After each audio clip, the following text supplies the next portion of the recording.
Morning, just a quick vid on my helmet setup. Roam2 microphone adapter so that I can attach an external microphone. It's mounted on the adjustable mount, so you don't have to get it right first time, which you would if you put the flat mount on it. It sits out a bit further from the helmet, but frankly not so much. I think that makes a great deal of difference. The microphone I have set up so that it's co-located with the boom mic for my Interphone F2, which I'll show you in a moment. So the cable is fed through out the front here, wrapped around the boom, and then tucked away inside the foam wind guard of the boom mic. I did have it previously tucked away in here with its own foam head, just tucked away inside the cheek pad. That works perfectly well. The only reason I did this, I thought it would be neater to have the two of them in the same place. I'm still testing that out. It seems to work very well.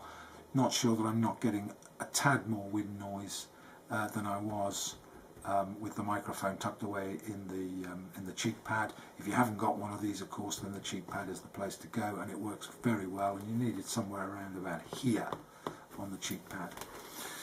Also have this Interphone F2, which is intended really to provide Bluetooth connectivity with my TomTom sat nav, but also obviously has the advantage of giving me Bluetooth connectivity with a cell phone as well.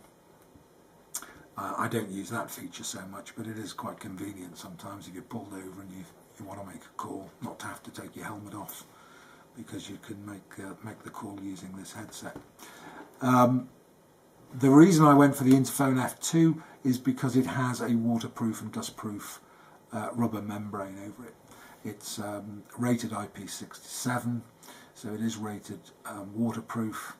I think IP67 means it can be immersed in water up to 3 meters for a maximum of 30 minutes without coming to harm. But obviously the real interest here is that it should be rainproof, and this is. I've had it for 3 years and I have used it in the rain and there is no problem with it at all. Chose it over the Scala Rider models for that reason, because of the IP67 rating. Scala Rider models are not warranted as waterproof, and when you live in the UK or Northern Europe or anywhere where there's a good deal of rain at unpredictable times, then you want a waterproof setup.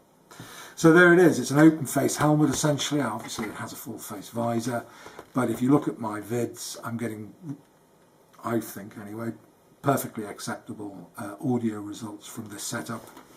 You might notice that there's another addition to this Roam2 apart from the external microphone, and that's this homemade lens filter adapter. The reason I made that is because I'd noticed on a couple of vids, if I had the sun in the wrong place, you've got that purple streaking that comes from solar flare, which is one of the drawbacks of CMOS chips on these digital cameras. The suggestion was that a polarizing lens might help to get rid of that. Certainly I found it does on some of the DSLR cameras I've used over the years. So I made this. If you're interested in how that's made, let me know in the comments section. I'll do a quick vid just to show you the materials and how to go about it. At the moment I've got a skylight filter attached to it, which essentially performs the same function as a UV filter, but adds some warmth to the picture. But if nothing else, if you just screwed a UV filter in there, it provides some protection for the camera lens itself.